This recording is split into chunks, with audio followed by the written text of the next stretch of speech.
Hello friends, ഇന്നത്തെ video എന്താണെന്ന് വെച്ചാൽ നമ്മുടെ സ്കിന്നിൽ ഉണ്ടാവുന്ന കുഴികളൊക്കെ മാറാനായിട്ട് നമ്മുടെ വീട്ടിൽ വെച്ച് തന്നെ ചെയ്യാൻ പറ്റുന്ന ഒരു അടിപൊളി സംഭവമാണ്.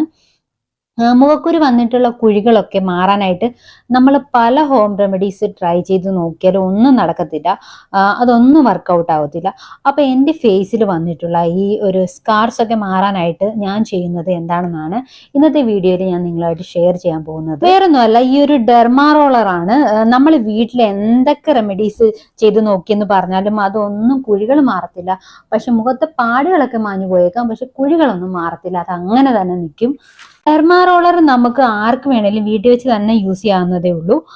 ആദ്യം 2-3 തവണ ഞാനിത് ഒരു ഡെർമറ്റോളജിസ്റ്റിനെ കണ്ടിട്ട് ഹോസ്പിറ്റലിൽ വെച്ചായിരുന്നു ചെയ്തിരുന്നത്. പക്ഷെ കുറച്ച് കോസ്റ്റ്ലി ആയിരുന്നു. ഒരു തവണ ചെയ്യുന്നതിന് തന്നെ 10,000-3000 രൂപയൊക്കെ ആവുമായിരുന്നു. നീഡിലിന് തന്നെ അവർ എൻ്റെ കയ്യിൽ നിന്ന് 5000 രൂപ വാങ്ങിച്ചിട്ടുണ്ടായിരുന്നു. സത്യത്തിൽ ഈ ഒരു നീഡിലിന് നമുക്ക് വാങ്ങാനായിട്ട് 400 രൂപയെ ആകുന്നുള്ളൂ, 400 രൂപയിൽ താഴെ ആവുന്നുള്ളൂ. അപ്പൊ പിന്നെ വീട്ടിൽ തന്നെ ഇരുന്ന് ചെയ്യുന്നതാണ് നല്ലത് എന്ന് കരുതിയിട്ടാണ് ഞാൻ പിന്നെ ആമസോണിൽ നിന്ന് ഒരു ഡെർമാറോളർ വാങ്ങിച്ച് യൂസ് ചെയ്യാൻ തുടങ്ങി. ഇതിപ്പോ ഞാനൊരു 5 മാസമായിട്ട് യൂസ് ചെയ്യുന്നുണ്ട്. അങ്ങനെ പെട്ടെന്ന് ഒരു മാറ്റമൊന്നും പ്രതീക്ഷിക്കരുത്, പതിയെ പതിയെ മാറ്റം വന്ന് തുടങ്ങത്തുള്ളൂ. യൂസ് ചെയ്ത് ഒരു 4 മാസമൊക്കെ ആകുമ്പോഴേ ചെറിയ രീതിയിലൊക്കെ ഒരു മാറ്റം പോലും വന്ന് തുടങ്ങത്തുള്ളൂ. പിന്നെ ചിലർക്കൊക്കെ 1-2 തവണ യൂസ് ചെയ്യുമ്പോൾ തന്നെ ഒരു മാറ്റമൊക്കെ വന്ന് തുടങ്ങാറുണ്ട്. അത് ഓരോരുത്തരുടെ സ്കിന്നിനെ ഡിപ്പെൻഡ് ചെയ്തിരിക്കും. ഡെർമാറോളർ പല സൈസിൽ അവൈലബിൾ ആണ്. 0.25, 0.5 mm, 0.75 mm, 1.5 mm, അങ്ങനെ പല സൈസിൽ അവൈലബിൾ ആണ്. ചിലർ ഹെയർ ഗ്രോത്തിനൊക്കെ വേണ്ടിയിട്ട് ഈ ഒരു ഡെർമാറോളർ യൂസ് ചെയ്യാറുണ്ട്. പിന്നെ ഫേസിലുള്ള ചുളിവുകളൊക്കെ മാറ്റാനായിട്ടും യൂസ് ചെയ്യാറുണ്ട്. അതിനായിട്ട് 0.25 mm, 0.5 mm ഒക്കെ മതിയാവും. ഞാൻ യൂസ് ചെയ്യുന്നത് 1.5 mm ആണ്. ഓരോരുത്തർക്കും അവരുടെ സ്കിന്നിന് അനുയോജ്യമായിട്ടുള്ളത് വേണം നമ്മൾ സെലക്ട് ചെയ്യാനായിട്ട്. ഇപ്പൊ മുഖത്ത് കുഴികളൊക്കെയുള്ള ആൾക്കാരാണെന്നുണ്ടെങ്കിൽ അവരുടെ കറക്റ്റ് ആയിട്ടുള്ള ഒരു നീഡിൽ വെച്ചിട്ട് ചെയ്തില്ല എന്നുണ്ടെങ്കിൽ എത്ര ചെയ്തിട്ടും കാര്യമൊന്നുമില്ല, യാതൊരു മാറ്റവും ഉണ്ടാകത്തില്ല. ഇനി ഞാനിത് എങ്ങനെയാണ് യൂസ് ചെയ്യുന്നത് എന്ന് കാണിച്ചു തരാം. ഇങ്ങനെ ഒരു ബോക്സിലാണ് ഇത് കിട്ടുന്നത്. നമ്മൾ യൂസ് ചെയ്യുന്നതിന് മുമ്പും യൂസ് ചെയ്യുന്നതിന് ശേഷവും സാനിറ്റൈസ് ചെയ്തിരിക്കണം. സാനിറ്റൈസ് ചെയ്യാൻ വേണ്ടിയിട്ട് ഞാൻ ഈ ഒരു റബ്ബിംഗ് ആൽക്കഹോൾ ആണ് യൂസ് ചെയ്യുന്നത്. ഇതിങ്ങനെ കുറച്ചിങ്ങനെ ഒരു ഗ്ലാസ്സിലോ അല്ലെങ്കിൽ ഒരു ബൗളിലോ ഇങ്ങനെ ഒഴിച്ചു വെച്ചിട്ട് ഈ ഒരു നീഡിൽ ഇതിനകത്ത് ഇങ്ങനെ ഫുള്ളായിട്ട് ഇങ്ങനെ മുക്കി വെക്കണം. എന്നിട്ട് ഒരു 5 മിനിറ്റ് മുക്കി വെച്ചാൽ മതി. എന്നിട്ട് 5 മിനിറ്റ് കഴിയുമ്പോഴത്തേക്ക് അത് പുറത്തെടുത്തിട്ട് ഒന്ന് എയർ ഡ്രൈ ആവാൻ വേണ്ടി വെക്കണം. ഇത് ഫേസിൽ ചെയ്യുന്നതിന് മുമ്പായിട്ട് ഫേസ് നല്ലപോലെ ക്ലീൻ ആയിട്ടിരിക്കണം. ഫേസ് വാഷ് ഒക്കെ വെച്ചിട്ട് നന്നായിട്ട് ക്ലീൻ ചെയ്ത് എടുത്തിരിക്കണം. അഴുക്കൊന്നും കാണാൻ പാടില്ല. ഇത് ചെയ്യുമ്പോൾ ഫേസിൽ ചുമ്മായിട്ട് ഇങ്ങനെ ഉരയ്ക്കുകയല്ല ചെയ്യേണ്ടത്.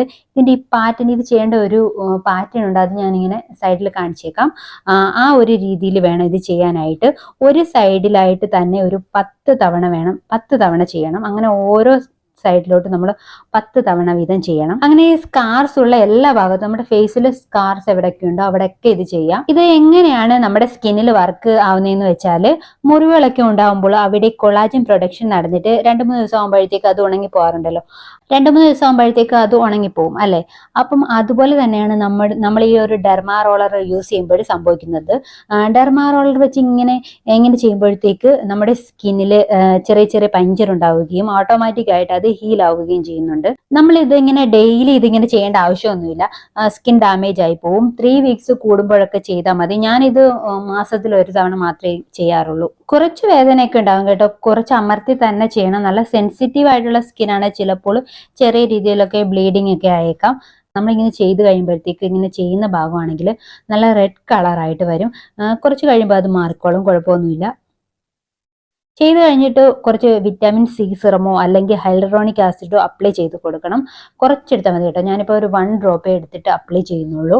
കുറച്ചെടുത്താൽ മതി. നമ്മുടെ സ്കിന്നൊക്കെ നല്ലതായിട്ട് ഇങ്ങനെ ചെയ്ത് കഴിയുമ്പോഴത്തേക്ക് നല്ലതായിട്ട് സ്കിൻ സെൻസിറ്റീവ് ആവും. സ്കിന്നിലെ പോർസ് ഒക്കെ ഓപ്പൺ ആവും. പിന്നെ നമ്മൾ ഒരു 24 മണിക്കൂർ 24 അവേഴ്സ് നമ്മൾ ഫേസിൽ ഒന്നും അപ്ലൈ ചെയ്യാനായിട്ട് പാടില്ല. സ്കിന്നിലെ പോർസ് ഒക്കെ ഇങ്ങനെ ഓപ്പൺ ആയിട്ട് ഭയങ്കര സെൻസിറ്റീവ് ആയിട്ടിരിക്കുന്ന ഒരു സമയമാണ്. അപ്പോൾ അതുകൊണ്ട് തന്നെ നമ്മൾ ഫേസിൽ ഫേസ് വാഷ് പോലും ഇട്ട് വാഷ് ചെയ്യേണ്ട കാര്യമില്ല. ഒരു 24 അവേഴ്സ് ശേഷം നമ്മൾ ഫേസ് വാഷ് പോലും യൂസ് ചെയ്താൽ മതി. പിന്നെ നെക്സ്റ്റ് ഡേ നമ്മൾ വെയിലത്ത് ഇറങ്ങാനോ മേക്കപ്പ് ഒന്നും യൂസ് ചെയ്യാനോ ഒന്നും പാടില്ല. ഫേസ് വാഷ് ചെയ്യണത് പോലും 24 അവേഴ്സിന് ശേഷം മതി. പിന്നെ ഇത് ചെയ്ത ഉറപ്പായിട്ട് നമ്മൾ സൺസ്ക്രീൻ യൂസ് ചെയ്യണം. അത് മസ്റ്റ് ആണ്. നമ്മൾ എപ്പോൾ പുറത്തിറങ്ങിയാലും സൺസ്ക്രീൻ യൂസ് ചെയ്യണം.